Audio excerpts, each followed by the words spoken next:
이 시간 함께 보실 말씀은 요한계시록 20장입니다. 요한계시록 20장 7절에서 9절까지 말씀을 보도록 하겠습니다.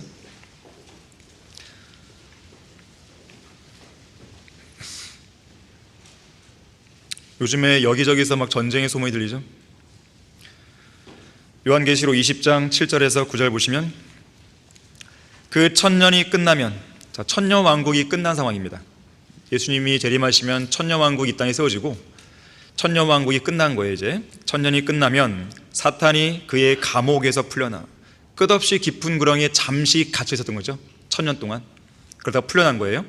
땅의 사방에 있는 민족들 곧 곡과 마곡을 미혹하러 나가서 그들을 함께 모아 전쟁을 일으키리니, 이것이 바로 곡과 마곡의 전쟁이죠. 그 수가 바다의 모래 같으리라. 그들이 땅의 넓은 데로 올라가서 성도들의 진영과 사랑하시는 도성 예루살렘이죠, 도성을 포위하니 하늘에서 불이 하나님께로부터 내려와 그들을 삼켜버리더라. 자, 말씀을 위해서 기도하겠습니다. 위대하신 아버지 하나님, 우리가 위대하신 하나님을 아버지라 부를 수 있게 해주시고 저희들을 하나님의 자녀 삼아주시고 우리가 진리 안에서 찬양과 감사와 영광을 주님께 돌릴 수 있는 이 소중한 특권을 저희들에게 허락해 주셔서 감사드립니다. 이러한 특권을 누가 아무나 향유할 수 있겠습니까? 이것은 우리에게 주신 복입니다. 우리는 이 시간 영과 진리로 경배를 드리고 또 진실된 마음으로 또 겸손히 낮아진 마음으로 또 예수 그리스도의 보혈을 의지해서 주님 앞에 다가서길 원합니다. 특별히 하나님의 말씀을 선포하는 이 시간 저희들의 마음을 열어주십시오. 저희들 모두를 성령으로 충만케 해주십시오. 이 진리의 말씀에 반응할 수 있는 이 귀한 시간 될 수 있도록 역사해 주십시오. 주 예수 그리스도 이름으로 기도했습니다. 아멘. 곡과 마곡의 전쟁, 곡과 마곡의 전쟁이라는 제목으로 설교하겠습니다. 성경은 전쟁과 전쟁의 소문을 들을 것이라고 말씀합니다. 민족이 민족을 대적하고 나라가 나라를 대적하여 일어날 것이라고 경고하고 있습니다. 1986년에 발간된 군대 역사 백과사전에 따르면 기원전 3500년 이후로 4345회의 전투가 일어났다 그래요. 소위 평화를 위한 마지막 희망이라 불리는 국제연합 유엔이 제2차 세계대전 직후인 1945년에 창설되었지만 전쟁이 사라진 게 아니에요. 여전히 전쟁은 상존하고 있습니다. 전쟁과 전쟁의 소문, 민족이 민족을 대적하고 나라가 나라를 대적하는 일, 지금도 끊이지 않는 것이죠. 미국과 중국 사이의 갈등, 중국과 대만 간에 일어나고 있는 전쟁의 기운, 노골화되어 가고 있는 북한의 전쟁 위협은 말할 것도 없고 오늘날 중동 지역의 긴장이 극심하게 고조되고 있죠. 1948년 이스라엘이 독립한 이후에 이스라엘은 여러 아랍 나라들과 4차례의 전쟁을 치렀습니다. 이것이 바로 중동 전쟁이었어요. 1979년에 미국의 중재 속에서 이스라엘과 이집트가 평화 조약에 서명하면서 30여 년에 걸친 중동 전쟁이 막을 내렸죠. 하지만 최근 들어 또다시 제5차 중동 전쟁의 기운이 감돌고 있습니다. 우선은요, 중동 지역을 약간 벗어나 있지만 중동 지역 북방 흑해 부근에서는 지난 2022년 2월 24일 러시아가 우크라이나를 전면 침공하면서 우크라이나 전쟁이 시작됐죠. 지금까지 이어집니다. 아직도 안 끝났어요. 그리고 지난해 2023년 10월 7일에는 팔레스타인 무장정파 하마스가 이스라엘을 기습 공격하면서 이스라엘 하마스 전쟁이 시작됐죠. 지금도 진행 중이죠.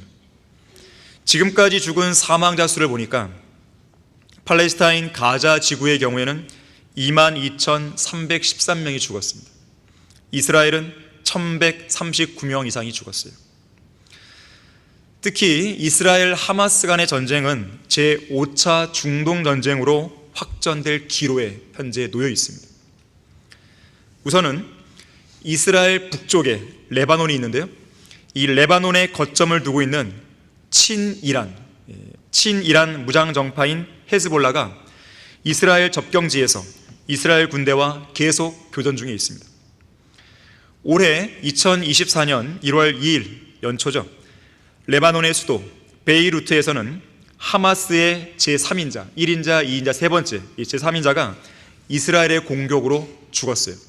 그러자 헤즈볼라가 보복하겠다고 즉각 경고했죠. 그리고 레바논에서 우측에 시리아가 있습니다. 레바논 우측에 시리아가 있는데 이 시리아 역시나 친이란 세력, 친이란 무장 세력이 있는데 이들이 이스라엘에 로켓 공격을 가했죠. 즉시로 이스라엘이 반격했습니다. 그리고 시리아에서요, 또 오른쪽에 가게 되면 이라크가 있어요. 이라크도 시리아의 경우처럼 친이란 무장 세력이 이스라엘을 돕고 있는 미군의 기지를 겨냥해서 도발을 급증시키고 있어요. 미사일을 쏘는 거죠. 그리고 올해 1월 3일 이라크 또 우측에 가게 되면 이란이 있어요. 이란에서는요, 이란의 국민 영웅 가셈 솔레이마니 사령관 사망 4주기 추모식장에서 테러가 발생했는데요, 이란은 테러의 배후로 이스라엘을 지목했고 곧바로 이스라엘 향한 보복 의사를 밝혔습니다. 그뿐 아니에요. 2023년 12월 31일 작년 연말이죠. 사우디아라비아 바로 남쪽에 위치한 예멘이 있습니다. 이 예멘에서는 친이란 세력이 활동하는데 소위 후티 반군이라 그래요.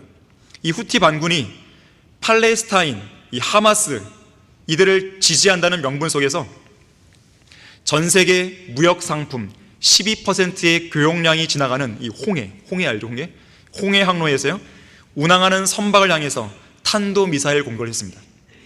이를 진압하기 위해 미국이 나섰고 이 홍해를 두고 예멘과 미국이 교전을 벌이고 있습니다. 미국은 이스라엘 편이죠. 더욱이 지난 1월 16일 며칠 전이죠. 이란은요, 자기 나라의 적대적인 무장단체를 격퇴한다는 명분하에 이란 또 오른쪽에 가게 되면 파키스탄이 있어요. 파키스탄 영토를 미사일로 공습했어요.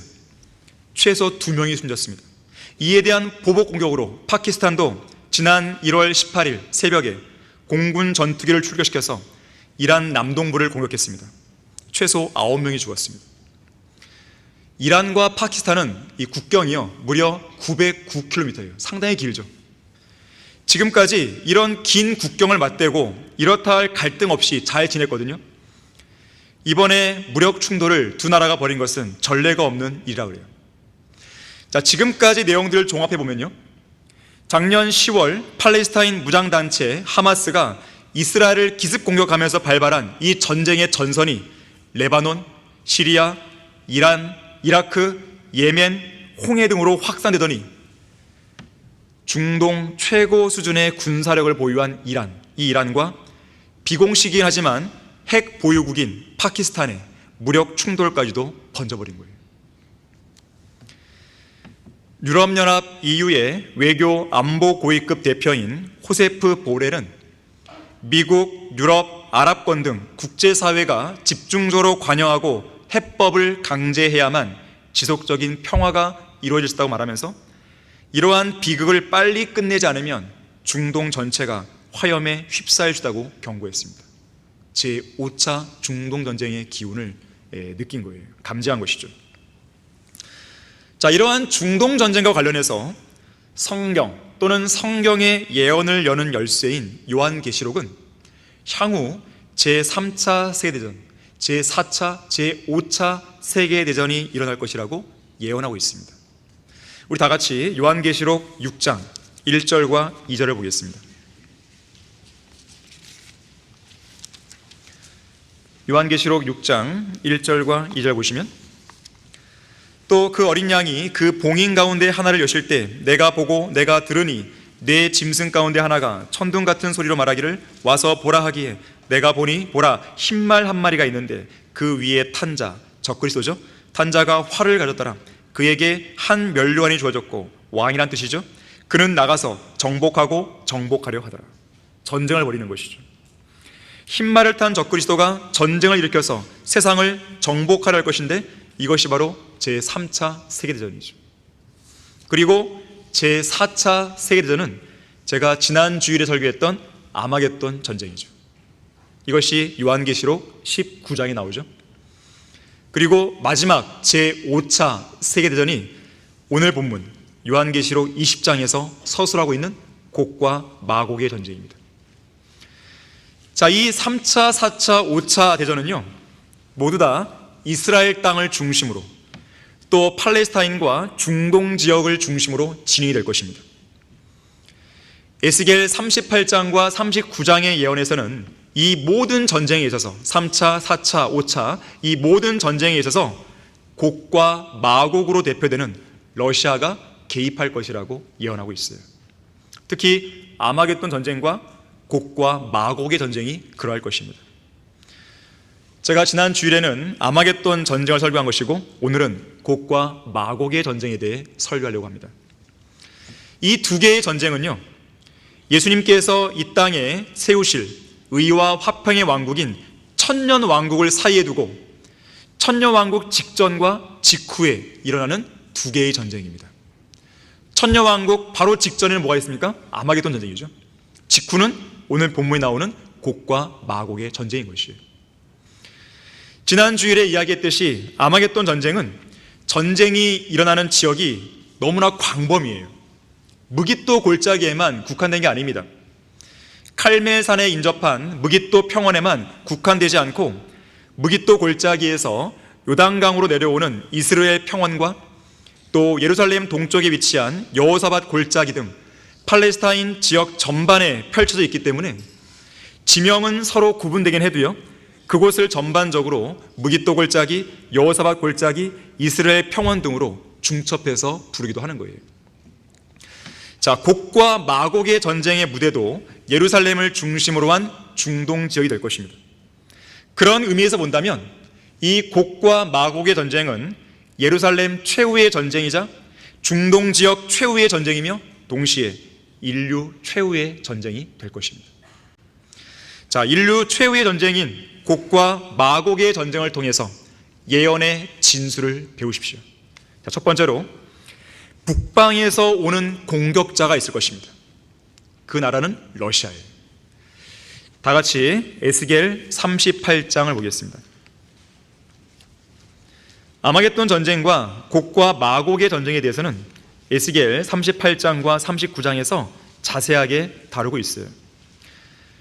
주로는 에스겔 38장은 곡과 마곡의 전쟁에 초점이 맞춰져 있고요, 에스겔 39장은 아마겟돈 전쟁에 좀 더 초점이 맞춰져 있습니다.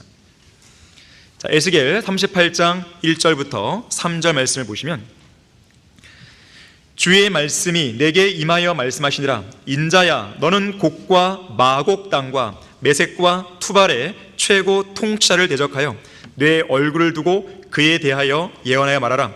주 하나님이 이같이 말하노라. 보라, 오 메섹과 투발의 최고 통치자 고가, 내가 너를 대적하노라. 1900년대 전반과 중반에 두 차례의 제1차, 2차 세계대전이 치러진 이후에요, 눈에 띄는 여러 가지 국제정세의 변화들이 일어났습니다. 예를 들면 국제연합 유엔과 유럽연합 EU가 결성되었죠. 일본과 중국 세력이 부상했죠. 터키, 시리아, 이스라엘, 이집트, 요르단, 사우디아라비아, 이란, 이라크 등 중동 지역에 대한 세계적인 관심이 급증했죠. 이러한 변화들은요, 장차 교회의 휴거 이후에 있을 환란 기간에 수립될 적그리스도의 세계 정부와 밀접한 연관이 있습니다. 아마겟돈 전쟁이나 곡과 마곡의 전쟁과 밀접한 연관들이 있는 변화들이에요. 특히나 우리가 주목할 것은 러시아가 주요 강국으로 부상했다는 거예요. 사실 1909년만 해도요, 제정 러시아는 일개의 군주 국가에 불과했습니다. 당시 러시아 함대는요, 그 넓은 땅덩이에도 불구하고, 그 많은 군대에도 불구하고 일본 함대에 무참히 격파당했죠. 결국 1905년에 러일 전쟁에서 러시아는 참패합니다. 그리고 1909년에는 레닌을 중심으로 볼셰비키 혁명, 프롤레타리아 혁명이 일어나죠. 그야말로 러시아 온 나라가 쑥대밭이 되어서 금방 붕괴될 것 같았습니다. 그런데 그러했던 러시아가 사회주의 소비에트 연방공화국을 거치면서 구소련이죠. 지금은 강대국으로 부상해 있는 거예요. 사실 이것은 성경의 예언대로 된 것뿐입니다. 에스겔 38장과 39장에서는 러시아가 세계 최대의 초강국이 되어서 세계를 지배하고 북방 세력을 규합해서 이스라엘을 쳐들어올 거라고 예언하기 때문에 그래요. 자, 에스겔 38장과 39장 이 두 개의 장에서는 북쪽에서 오는 공격자가 있는 거예요. 자, 이 공격자가 러시아와 밀접한 관계가 있다는 것은 방금 전에 읽었던 본문에서 너무나 분명해집니다. 여기 본문 2절에 곡이 나오고 마곡이 나오죠. 자, 곡은 왕이죠. 왕이에요. 왕. 곡은 왕이에요. 마곡은 뭘까요? 여기 마곡지구? 마곡지구 아닌 그의 나라입니다. 나라. 왕국이에요. 영토예요. 곡이 다스리는 나라고 영토입니다. 지리적으로 보면요, 오늘날 우크라이나 전쟁이 벌어지고 있는 흑해 주변과 러시아 남부가 여기에 해당합니다. 1890년대와 1990년대의 전천년주의 설교자들은 여기에 나오는 메색, 투발, 이 메색을 모스크바로 해석했고 투발을 토벌스크로 해석했습니다. 다 러시아의 지명들이죠. 특히 모스크바는 러시아의 수도죠. 자, 곡의 땅, 곧 마곡은 확실히 러시아라고 이들은 말했어요. 자, 이런 러시아의 공격에 있어서 함께 참전할 동맹국들도 있습니다. 러시아만 오는 게 아니에요. 러시아가 북방에서 내려올 때에 함께 동맹하는 참전국들이 있습니다. 자, 이어지는 문맥 5절과 6절을 보세요. 그들과 함께한 페르시아와 에디오피아와 리비아인데 그들 모두는 방패와 투구로 갖추었고 고멜과 그의 모든 부대인데 북쪽 지방의 토갈마의 집과 그의 모든 부대이며 너와 함께한 많은 백성들이라. 자, 우선 페르시아는요, 오늘날의 이란입니다. 이란. 아까 말했던 중동 지역에서 제일 군사력이 센 곳이 이란이에요. 그래서 지금 사람들이 우려하는 것은 이란과 이스라엘이 전쟁으로 붙는 것, 이걸 우려하는 것이에요. 붙는 순간 제5차 중동 전쟁이 벌어진다, 그들은 생각하는 것이죠. 페르시아는 오늘날의 이란으로서 모슬렘 국가입니다. 특히 주목할 것은요, 1932년에요 중동에서 전쟁이 일어날 경우에 러시아가 이란, 자기들의 땅을 사용해도 좋다는 조약에 서명을 했어요. 얼마든지 우리 땅 쓰세요. 두 번째, 에디오피아. 아프리카에 위치한 나라죠. 현재의 국가 명칭도 에디오피아죠. 함의 아들 쿠스로부터 유래했습니다. 공산주의와 모슬렘의 영향을 받았죠. 리비아. 리비아도 아프리카의 나라죠. 이집트 서쪽에 있습니다. 바로 붙어 있죠. 현재 국가 명칭 역시 리비아죠. 여기도 모슬렘 국가입니다. 고멜. 고멜은 그리스 북부예요. 또는 오스트리아, 폴란드, 독일 등지에 정착한 유럽인들입니다. 그리고 주목할 만한 나라가 나오는데 토갈마. 토갈마는 오늘날의 터키입니다. 아르메니아, 여기가 해당됩니다. 자, 우리는 터키를 주목해야 되는데요, 오늘날 터키의 국가 명칭이 튀르키예로 바뀌었죠. 튀르키예. 러시아가요, 이스라엘을 공격하러 내려오려면 반드시 터키를 통과해야 됩니다. 지리적으로 볼 때에 팔레스타인이 있으면 그 위쪽에 러시아가 있잖아요. 그 사이에 터키가 있는 거예요. 그래서 러시아가 이스라엘을 공격하기 위해서는 터키의 협력이 매우 중요한 부분이에요. 러시아가 이스라엘을 공격할 때 분명 터키는 러시아의 동맹국이 되어서 이스라엘을 공격할 때 모정에 중요한 역할을 할 것입니다. 근데 원래 터키는요, 러시아와 사이가 안 좋았어요. 원래는 역사적으로, 지리적으로, 정치적으로, 경제적인 이해관계 때문에 오랫동안 러시아와 긴장 관계를 유지해 왔습니다. 특히 미국과 구소련 간의 냉전 시대 때는 더 그랬다 그래요. 냉전 시절 구소련 공산권의 남하를 저지하기 위해서 결성된 나토를 아시죠? 나토? 북대서양 조약기구죠. 나토. 이 나토에 터키가 가입합니다. 회원국으로. 그러다 러시아가 기분 나빠하죠. 1952년에 터키가 회원국으로 들어갔을 때 러시아와 터키 간의 사이가 더 멀어집니다. 그런데요, 1991년 12월 26일 구소련 연방이 해체된 이후에 터키와 러시아의 양국 관계가 점차 우호적으로 발전한 거예요. 특히 터키는 러시아산 천연가스를 도입했고 터키의 건설업체가 러시아에 진출하게 됩니다. 양국 간의 긴밀한 경제 협력이 이루어진 거예요. 2004년 12월에는요, 러시아의 푸틴 대통령이 터키를 공식 방문합니다. 그러면서 양국 간에 방위, 재정, 에너지 등등의 6개 분야에서 서로 협력하자고 협정을 체결합니다. 2015년 11월에는요, 터키가 러시아 전투기를 격추한 사건 때문에 양국 관계가 또다시 냉각기를 맞이하지만 그건 잠시만 그럽니다.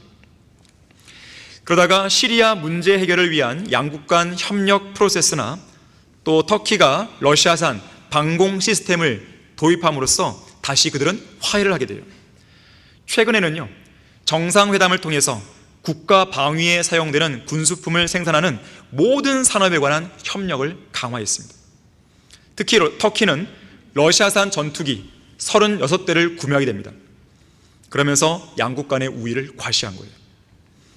그 결과로 터키는 그동안 좋은 관계를 유지해왔던 미국과는 점점 멀어지게 된 것이죠.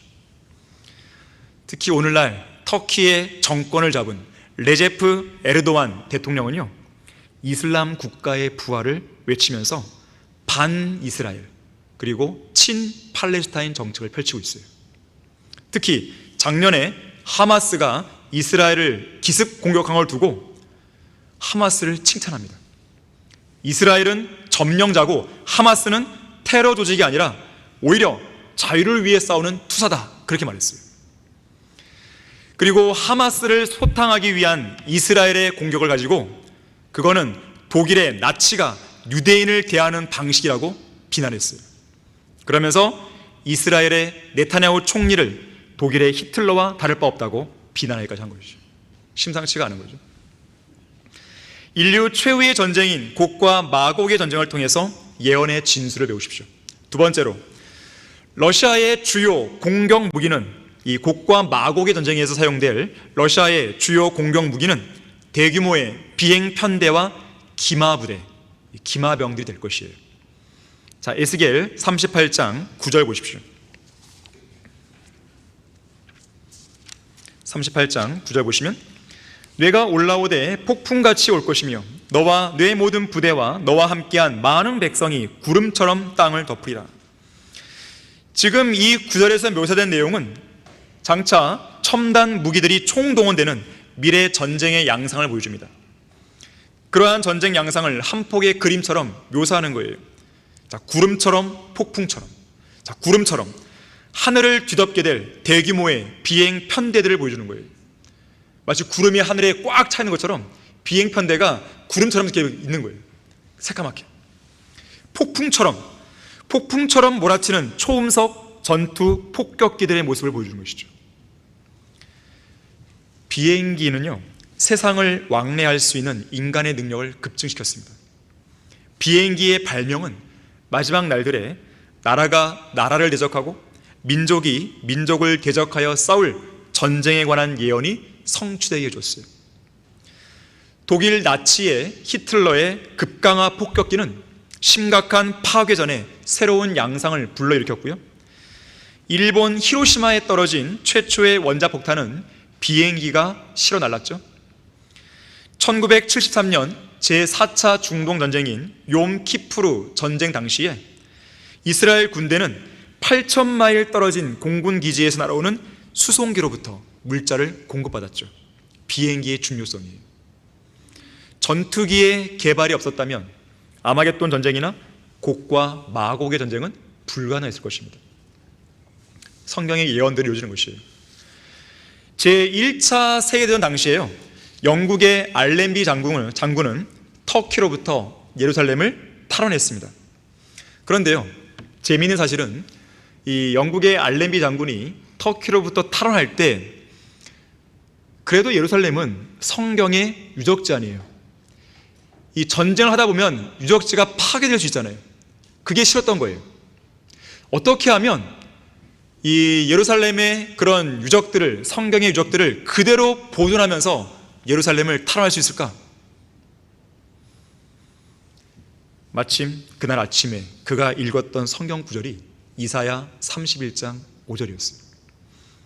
새가 나는 것 같이, 새가 나는 것 같이 만군의 주도 그렇게 예루살렘을 보호하실 것이라. 보호하면서 그것을 구해 주실 것이며 건너와서 그것을 지키시리라. 이 말씀에 착안해서요, 알렌비 장군은 당시에 항공모함 사령관에게 전투기들을 다 띄우라 그랬어요. 전투기 막 새처럼 띄우는 거죠. 예루살렘 상공으로 출격시키라고 명령했습니다. 어떻게 했을까요? 겁을 집어먹은 터키는요, 총 한 방 못 쏘고요, 예루살렘을 포기했다 그래요. 이로써 알렌비 장군은 1917년 12월 11일 예루살렘을 파괴하지 않고 그대로 탈환하게 됩니다. 하나님의 돌보심이죠. 그런가 하면 에스겔 39장 2절 보십시오. 이 39장 2절에서는 러시아가 올 때에 이스라엘의 산들 위로 올라올 거라고 말합니다. 이것은 러시아의 공격 루트가 어딘지를 보여주는데요, 팔레스타인 땅 서쪽 편임을 알게 됩니다. 요단강 서편이에요. 동편이 아닙니다. 왜냐하면 요단강 동편 쪽에는요, 이 산들이 그렇게 많지가 않아요. 서편 쪽이에요. 서편 쪽에 칼밀산, 에프라임산, 시온산, 올리브산, 레바논 산맥, 다 이런 것들은 이 서편 쪽에 있는 것이죠. 그래서 요단강 서편으로 이스라엘의 산들 위로 러시아의 비행편대가 날아오는 것이죠. 자, 그런데 특이한 것은요, 이러한 막강한 공군력의 지원 속에서 기마 부대가 등장합니다. 기병들이 내려오는 거예요. 에스겔 38장 4절 보십시오.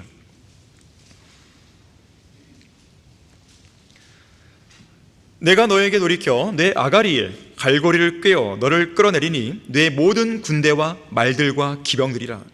그들 모두가 모든 종류의 완전한 갑옷을 입었으며 작은 방패들과 큰 방패들을 가진 큰 무리로 그들 모두가 칼을 든 무리요 그랬어요.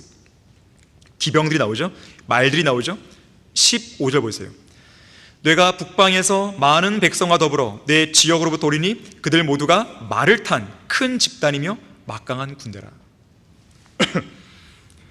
오늘날 러시아는요, 전 세계에 서식하고 있는 말들 중에서 무려 70%를 보유하고 있습니다. 전 세계 말들 중에 70%를 러시아가 보유하고 있어요. 지금도 영하의 추운 날씨에도 견딜 수 있는 특수종의 말들을 길러내고 있습니다. 미국이 대륙간 탄도미사일 ICBM이나 전투기를 신뢰하는 것에 반해서 러시아는 기마부대에 주력하고 있다는 뜻입니다. 미국이 기병대를 완전히 해체해버린 데 반해 러시아는 오히려 기병대를 은밀하게 육성하고 있고 시베리아에서 전쟁용 말을 훈련시키고 있는 거예요. 6.25 한국 전쟁 당시에요, 한꺼번에 5,000명이나 되는 러시아 기병들이 들키지 않고 단시간 내에 압록강을 건넜던 적이 있습니다. 기병대의 무서움이에요. 특히 중공군이 참전했을 때 압록강을 건너는데 무려 5,000명 정도의 대병력이요, 이번에는 말이 아니라 나귀에다가 탄약을 싣고 건너왔는데 어찌나 조용히 넘어왔는지 아무도 그 소리를 듣거나 눈치를 못 챕니다. 결국 미군과 한국군이 삽시간에 포위가 되고 말이죠. 지금도 야간을 틈타서 은밀히 진격할 때는 기병대가 최고죠. 다시 말하자면 이제 곧 있을 미래 전쟁에서는 고대 전투에서나 흔히 볼 수 있는 말들도 등장한다는 거예요. 이런 말들은요, 복잡하게 얽혀있는 현대전에서 아주 특정 변수로 작용하게 됩니다. 예를 들면 미국과 러시아 간에 전쟁이 벌어진다고 했을 때 대륙간 탄도미사일을 막 쏠 거 아니겠어요? 때로는 핵무기를 쓸 수도 있을 거 아니겠어요? 그렇게 한바탕 전쟁을 치러 나면 그야말로 승자도 패자도 없는 끔찍한 형국이 벌어지겠죠?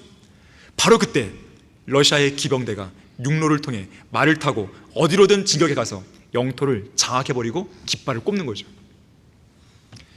13세기경 몽골의 칭기즈칸은 기병대로 세계를 제패했죠. 중앙아시아를 제패했죠. 유럽의 중무장한 군대를 무력화시켰죠. 기병대의 위력이 얼마나 세고 또 효과적인지를 알 수 있는 대목입니다. 언젠가 미국의 포트 레벤워스 출신의 나이 많은 한 기병은요, 이런 말을 했습니다. 제2차 세계대전 말기에 연합군에게 500명의 기병만 있었다면 기름이나 가스가 없이도 30분 내에 독일 수도 베를린 전체를 함락시킬 수 있었을 거라고 말했어요. 그러면서 베를린의 거리들은 대부분 너무나 좁기 때문에 탱크나 군용 트럭이 못 들어간다는 거죠. 그런 상황에서 보병들이 투입되면 너무나 시간이 많이 걸리고요. 이때 기병들이 들어가면 순식간에 그 도시를 장악할 수 있다는 거예요. 또 제2차 세계대전 당시에 독일제 타이거 탱크를 탄 88명의 전차 부대원들이 러시아의 기마 부대와의 전투에서 맥을 못 쳤다는 기록이 있습니다. 말들은요, 기병들은 탱크가 다닐 수 없는 지역에 들어갈 수 있고 탱크를 만난다 해도 허를 찔러 승리할 수 있는 거예요. 게다가 말들은 기름이 필요 없잖아요. 가스가 필요 없잖아요. 연료가 필요 없잖아요. 다시 말하자면 다른 강대국들이 대륙간 탄도미사일이나 로켓포, 레이더 등의 기대를 거는 동안 러시아는 물론 그런 것들도 하겠지만 주로 기마병들이 수행할 에스겔 38장과 39장의 전쟁을 소리 소문 없이 준비하고 있다는 뜻이에요. 성경의 예언대로 이루어지는 것입니다. 인류 최후의 전쟁인 곡과 마곡의 전쟁을 통해서 예언의 진수를 배우십시오. 세 번째로, 곡과 마곡의 전쟁 때 러시아가 이스라엘을 공격해 오는 시기는 오늘 요한계시록 본문처럼 천년왕국이 끝날 무렵입니다. 곡과 마곡의 전쟁은 천년왕국이 끝나는 그 시점에서 일어나는 거예요. 자, 우리 에스겔 38장 10절부터 12절 보겠습니다. 에스겔 38장 10절부터 12절을 보시면 천년왕국이 끝날 그 무렵임을 우리는 알게 되는데요. 주 하나님이 이같이 말하노라. 또한 동시에 일들이 내 마음속에 들어오리니 내가 악한 생각을 하게 되어 내가 말하기를 내가 성벽이 없는 마을들의 땅으로 올라가 성벽이 없이 빗장이나 문도 없이, 잘 보십시오, 모두가 평안하고 안전하게 사는 그들에게로 가리라 하고 전리품을 취하며 약탈물을 취하고 내 손을 지금은 사람이 사는 황폐한 처소들 위와 민족들에서 모여든 백성들 위에 돌리리라. 이들은 가축과 재물을 얻는 자요 그 땅의 한가운데 거하는 자들이라. 자, 여기 11절에서 보듯이 이스라엘이 평안하고 안전하게 산 그 무렵에 오는 거예요. 그때가 언제겠어요? 천년왕국 때죠. 자, 예레미야 23장 5절과 6절도 보겠습니다. 예레미야 23장 5절과 6절도 보시면요,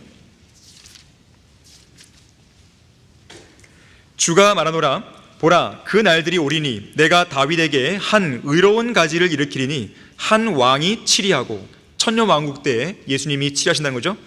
번성하여 지상에서 공의와 정의를 실행하리라. 그의 날들에 유다는 구원을 받고 이스라엘은 어떻게 거해요?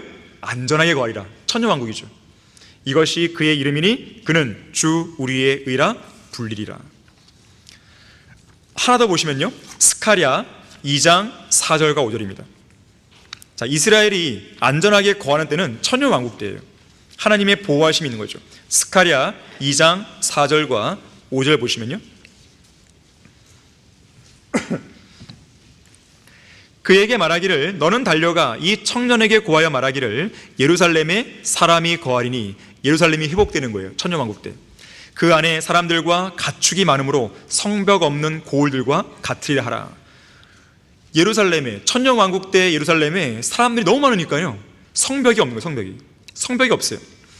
이는 주가 말하노니 내가 예루살렘에게 사면에서 불의 성벽이 될 것이요. 물리적인 성벽은 없지만 주님께서 친히 불의 성벽이 되어주신 것이죠. 그 성읍 가운데서 영광이 될 것이기 때문이라 하더라. 그러니까 주 하나님께서 친히 불의 성벽이 되실 만큼 그야말로 완벽하게 보호를 받는 시대라는 거죠. 천년왕국이에요. 자, 그래서 이것은 천년왕국 기간에 완전히 회복된 안전하고 평안한 예루살렘의 상황에 적용됩니다. 과거에는 이런 적이 없었죠.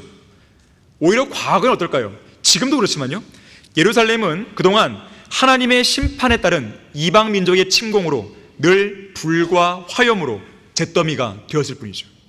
지금도 분쟁 지역 아니에요? 자, 이렇듯 이스라엘이 하나님의 돌보심과 보호 속에서 안전하고 평안하게 거할 때는 천년 왕국입니다. 자, 그래서 이스라엘이 안전하게 거하는 바로 그날, 천년 왕국 시대가 끝날 그 무렵 누가 오는 거예요? 곡과 마곡으로 대표되는 러시아가 들어오는 것이죠. 오늘날 이스라엘은요, 아마 들어봤을 거예요. 아이언돔. 2011년에 실전 배치한 미사일 방어 시스템이에요. 그래서 주변 국가들에서 미사일이 날라오면 어떻게 됩니까? 즉시로 이 방어 시스템이 가동되면서요, 공중에서 다 폭파시켜버리는 거예요. 땅에 떨어지기 전에. 이것은 가자 지구를 비롯한 이스라엘 주변 국가들이 날아오는 공격을 막아내는 것인데요, 이 다윗이 거인 골리앗을 물매로 쓰러뜨린 후 목을 베어버린 그 사건에서 그 이름을 따온 다윗의 물매와 다윗의 활이라는 두 개의 방공 시스템이 작동하고 있다고 그래요. 다윗의 물매와 다윗의 활. 이 아이언돔 한 기가 요격 사거리 최대 70km인 미사일을 총 60개에서 80개까지 발사할 수 있는 거예요. 한 기에서. 어마어마한 거죠. 그리고요, 350km까지 탐지가 가능한 탐지 및 추적 레이더가 달려 있습니다. 그래서 적들의 미사일 공격을 탐지하자마자 단 1초 안에 모든 상황을 판단하고 결정해서 자동으로 요격 미사일을 발사하게 됩니다. 대단한 거죠. 그래서 90% 이상의 방어율을 자랑하는 아이언돔이에요. 일종의 아이언돔이죠, 돔. 미사일 방어 체계로 일종의 지붕을 쌓은 거예요, 지붕, 돔.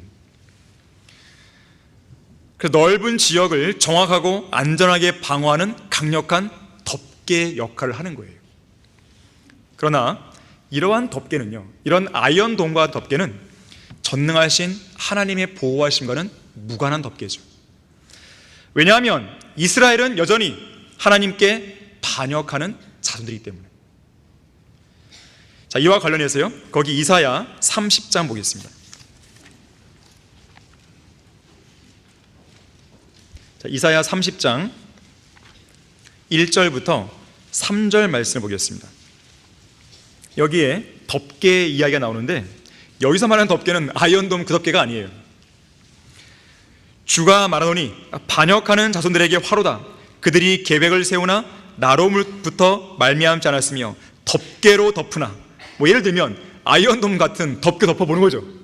그런데 뭐예요? 나의 영으로 하지 않았으니 그들이 죄에다 죄를 더하려 함이며 이집트로 걸어 내려가도 내 입에 묻지 않았고 파라오의 힘으로 자신들의 힘을 삼으려 하며 이집트의 그늘을 신뢰하려 하노도다.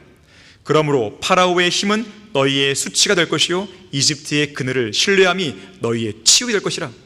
자, 그러니까 구약 시대에는요, 이 반역했던 이스라엘 백성이 자기들을 보호해 줄 덮개와 그늘로 누구를 삼은 거예요? 파라오에 의지한 거예요. 그런데 보세요, 그 파라오는 어떻게 된 거예요? 너희의 치욕, 너희가 신뢰했던 그 덮개는 치욕이 될 것이라고 경고하신 것이죠. 아이언돔 마찬가지예요. 그들이 아무리 90% 이상의 요격률을 자랑한다 할지라도 그거는 하나님의 보호하심과는 무관한 덮개일 뿐이죠. 하나님께서 그 덮개를 걷어버리면 끝나는 거예요. 자, 그래서 실제로요, 지난번 하마스가 공격했을 때 속수무책을 당했잖아요. 그 90% 요격을 자랑하는 아이언돔이 속수무책을 당해버립니다. 하나님이 보호하지 않으시면 끝나버리는 거예요. 자, 이러한 상황은 장차 적그리스도에 의해서 더욱더 무용지물이 되는 것이죠. 그러나 천년 왕국 때는 하나님께서 그들을 안전하게 보호하시는 거예요. 그야말로 불의 성벽이 있고 위에는 하나님이 덮개로 씌워져 계신 것이죠. 완벽한 보호입니다. 여러분 거기 이사야 펴 있으니까요, 기왕이 나왔으니까 거기 이사야 4장 5절 6절 보세요. 천년왕국 때 이러한 보호를 받는 거예요. 이사야 4장 5절 6절 보시면요, 주께서 시온산의 모든 거처와 그 지폐 위에 낮이면 구름과 연기를, 밤이면 불꽃의 빛을 만드시리니 이는 그 모든 영광 위에 뭐가 있어요? 덮개가 될 것입니다. 또 거기에 한 성막이 있어 낮에는 더위를 피하는 그늘이, 또 폭풍과 비로부터 피하는 피난처와 덮개가 되리라. 천년왕국 기간이죠. 천년왕국 기간에 예루살렘은요, 그 이름이 여호와 샴마, 뭐예요? 주께서 거기 계시다, 이러한 이름을 갖게 됩니다. 그렇기 때문에 과거 출애굽 당시에 광야를 통과하던 이스라엘 백성이 낮에는 구름 기둥으로 밤에는 불 기둥으로 인도받았던 것처럼, 여기 말씀에서도 전 세계 어떤 곳에 있는 누구라도 최상의 통신 매체, 뭐 스마트폰이든 뭐든 간에 통신 매체를 통해서 예루살렘 성전 위로 구름과 연기와 불 기둥이 치솟는 모습을 보게 될 것이에요. 천년왕국 때. 또한 그 영광이 어디에 위치하고 있는지도 알게 되는 것이죠. 특히 그날에 하나님께서는 예루살렘을 덮개로 가리듯 방어해 주시는 거예요. 이것은 아이언돔이 아니에요. 90%의 요격률이 아니라 그야말로 100% 방어를 해주는 완벽한 아이언돔이죠. 미사일 방어 체계가 아니에요. 하나님의 능력의 아이언돔이죠. 철의 지붕 정도가 아니라 스가랴 2장 5절에서 읽었듯이 불의 성벽으로, 또 위에는 덮개로 완벽하게 보호해 주는 거예요. 특히나 이러한 불의 방어벽과 덮개는요, 천년왕국 끝에 잠시 풀려난 마귀가 최후의 발악을 하며 필사적인 공격을 가할 때, 곡과 마곡을 통해서 필사적인 공격을 가할 때 그 위력을 발휘하게 될 것입니다. 바로 그것이 오늘 본문이에요. 그 천년이 끝나면 사탄이 그의 감옥에서 풀려나 땅의 사방에 있는 민족들 곧 곡과 마곡을 미혹하러 나가서 그들을 함께 모아 전쟁을 일으키니 그 수가 바다의 모래 같으리라. 그들이 땅의 넓은 데로 올라가서 성도들의 진영과 사랑하시는 도성을 포위하니 하늘에서 불이 하나님께로서 내려와 그들을 삼켜 버리더라 그랬어요. 자, 인류 최후의 전쟁인 곡과 마곡의 전쟁을 통해서 예언의 진수를 배우십시오. 마지막 네 번째로요, 곡과 마곡의 전쟁이 끝나면 모든 죄인들은 마지막 백보다 심판에 따라 영원한 불의 형벌을 받게 될 것이에요. 오늘 설교 본문 9절에서는 하늘에서 불이 하나님께로부터 내려왔다 그랬어요. 그렇게 되면 러시아를 비롯해서 곡과 마곡의 전쟁을 일으킨 모든 군대를 순식간에 불태워버리죠. 성경에서 불은 대부분의 경우 심판과 연관되어 있습니다. 불은 심판의 불이에요. 또한 불은 지옥의 불이에요. 또한 불은 영원한 불못에서 유황과 함께 영원히 타오르는 그 불이죠. 자, 불의 심판과 함께 곡과 마곡의 전쟁이 끝나면 온 우주는 맹렬한 불로 녹아내리고 불타버리겠죠. 이후에 우주의 구성 요소들이 모두 불타버린 허공에서 백보자 심판이 열리게 됩니다. 자, 오늘 본문 그 다음에 나오는 내용인데요, 요한계시록 20장 11절에서 15절을 보시겠습니다. 요한계시록 20장 11절에서 15절 보시면, 또 내가 큰 백보자와 그 위에 앉으신 분을 보니 그의 면전에서 땅과 하늘이 사라졌고 그들의 설 자리도 보이지 않더라. 또 내가 죽은 자들을 보니 작은 자나 큰 자나 하나님 앞에 서 있는데 책들이 펴져 있으며 또 다른 책도 펴져 있는데 그것은 생명의 책이라. 죽은 자들은 자기들의 행위에 따라 그 책들에 기록된 대로 심판을 받더라. 바다도 그 안에 있던 죽은 자들을 넘겨주고 또 사망과 지옥도 그들 안에 있던 죽은 자들을 넘겨주니 그들이 각자 자기들의 행위에 따라 심판을 받으며 사망과 지옥도 불못에 던져지니 이것이 둘째 사망이라. 누구든지 생명의 책에 기록되지 않은 자는 불못에 던져지더라. 다니엘 7장 10절에서는 이 백보자 심판을 묘사하면서 이렇게 말씀합니다. 불같은 강이 흘러 그분 앞에서 나오니 수백만 명이 그분을 섬기고 수천만 명이 그분 앞에 섰는데 심판이 준비되었고 그 책들이 펼쳐졌더라 그랬어요. 백보자에 앉아 계신 하나님 앞에 서 있는 수천만 명의 그런 대열들이 보이는 거죠. 혹시라도 여러분 중에 누군가가 거기에 끼어 있으면 안 되는 거죠, 당연히. 또한 여러분이 알고 지냈던 누군가가 그 대열에 있게 해서는 안 되는 것이죠.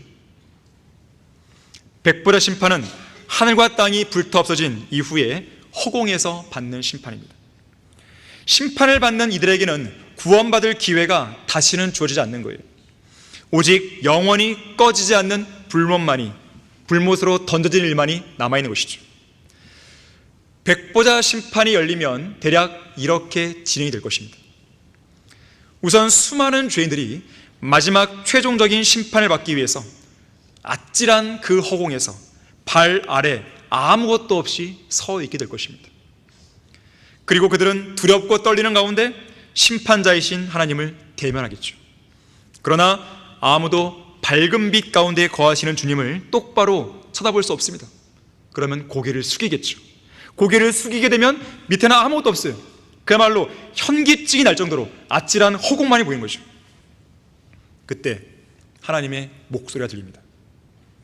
저 사람의 이름은, 저 죄인의 이름은 어린 양의 생명의 책에 있는가 없는가? 하나님을 섬기는 천사가 대답합니다. 창조주요, 구속주요, 심판주이신 만왕의 왕 만주의 주요, 저 사람의 이름은 없습니다. 그때 하나님은 말씀하십니다. 죄인인 너는 마지막으로 할 말이 있는가? 너는 유죄인가 무죄인가? 이때 많은 죄인들은 묵비권을 행사하거나 변호사를 선임해달라고 하면서 자신은 결백하다고 말할 것입니다. 하지만 이 자리에서는 어떠한 논쟁의 기회가 주어지지 않습니다. 죄인들의 항변 소용이 없습니다. 오직 명백한 팩트, 증거들, 사실들만 있을 뿐이에요. 하나님께서는 그 죄인이 토요일 밤 어느 곳에서 어느 누구와 함께 더럽고 추악한 죄들을 지으며 뒹굴었는지 아시죠? 그에 대한 모든 기록을 갖고 계신 거예요. 만약 어떤 죄인이 나는 결백하다고 말할 경우에 하나님은 그 죄인에 관한 모든 불법과 죄악으로 점철된 모든 기록들을 그에게 보일 것입니다. 러크만 목사님의 설명에 따르면 3D 화면으로 보일 것이다. 생생하게. 그것도 우주의 모든 존재들이 그 추악하고 더러운 장면들을 보는 자리에서 공개적으로 은밀하게 자기가 숨어서 행했던 그 죄들이 나올 때 그는 항변을 못하겠죠. 이제 그런 가증한 죄인들을 향해 하나님의 최종 심판이 떨어집니다. 저 더러운 죄인들을 불못으로 던져라. 그 즉시 이들은 발 아래 아찔한 허공을 지나 불못으로 떨어지는 것이죠. 불못의 고통은 영원한 고통입니다. 그들의 몸은 벌레처럼 변해버린 것이죠. 마가복음 9장에서는 그곳, 곧 지옥에는 그들의 벌레도 죽지 않고 불도 꺼지지 않는다 그랬어요. 여기서 말하는 벌레는 붉은 구더기예요. 구더기. 뱀의 자식들 아니에요. 마귀의 자식들 아니에요. 그런 구더기 같은 몸을 입는 거죠. 왜 우리가 예수 그리스도를 믿고 구원받는 것입니까? 쉽게 말해서 죽음이 두렵기 때문에 그래요. 죄에 대한 심판이 두렵기 때문에 그렇죠. 지옥에 가는 것이 무섭기 때문에 그렇죠. 큰 백보자 심판을 우리의 힘과 능력으로는 감당하기 어렵기 때문에 그렇죠. 우리가 행한 의로운 행위로 백보자 심판을 무사히 통과할 수 있을 거라고 장담할 수 없기 때문에 그런 거죠. 불꽃 같은 눈동자로 바라보시는 하나님의 공의로운 심판을 우리는 절대로 우리 스스로의 힘으로는 감당할 수 없기 때문에 그런 거죠. 그날이 오면 우리가 숨어서 은밀하게 행한 죄들까지도 모든 피조물들이 보는 앞에서 다 드러날 것인데 어떻게 그 자리를 감당하냐 이거예요. 그 부끄럽고 수치스럽고 참담한 상황을 어떻게 감당하냐 이거예요. 영원한 불못에 던져지는 것이 두렵고 영원한 불못에서 영원히 살아야 한다는 것이 너무나 고통스럽기 때문에 우리는 즉시로 예수 그리스도를 믿은 거죠. 그거 외에 다른 이유가 있습니까? 다른 거룩한 이유인 사람이 있습니까? 없어요, 우리는요. 근데 보세요. 예수 그리스도를 믿었더니 백보라 심판에 드러날 수 있는 그런 모든 죄들이 한 번에 어떻게 됐어요? 싹 사라졌죠. 최후된 것이에요. 결론을 맺겠습니다. 인류 최후의 전쟁과 마지막 최종적인 심판이 끝나고 나면 하나님은 새하늘과 새 땅을 창조하시고 우리 구원받은 그리스도인들 모두를 우리의 영원한 거처인 새 예루살렘으로 들어오게 하실 것입니다. 그리고 주님과 함께 영원히 함께 살게 하시는 것이죠. 그날이 오면 성경에 기록된 모든 예언들은 다 성취가 되는 것이죠. 우리가 믿었던 예언들이 현실 그 자체가 되는 것이죠. 자, 예언은 누누이 강조하지만 미리 기록된 역사라 그랬어요. 예언은 반드시 이루어질 분명한 현실이지 뜬구름 잡는 막연한 환상이 아닙니다. 여러분은 예수 그리스도를 믿고 구원받았습니까? 어린 양의 생명책에 여러분의 이름이 정말로 기록되어 있습니까? 새 예루살렘 안에 여러분이 영원히 살 수 있는 거처를 마련해 주셨습니까? 그날이 속히 오기를 간절히 고대하고 있습니까? 이 세상에 대한 미련을 다 버린 게 맞습니까?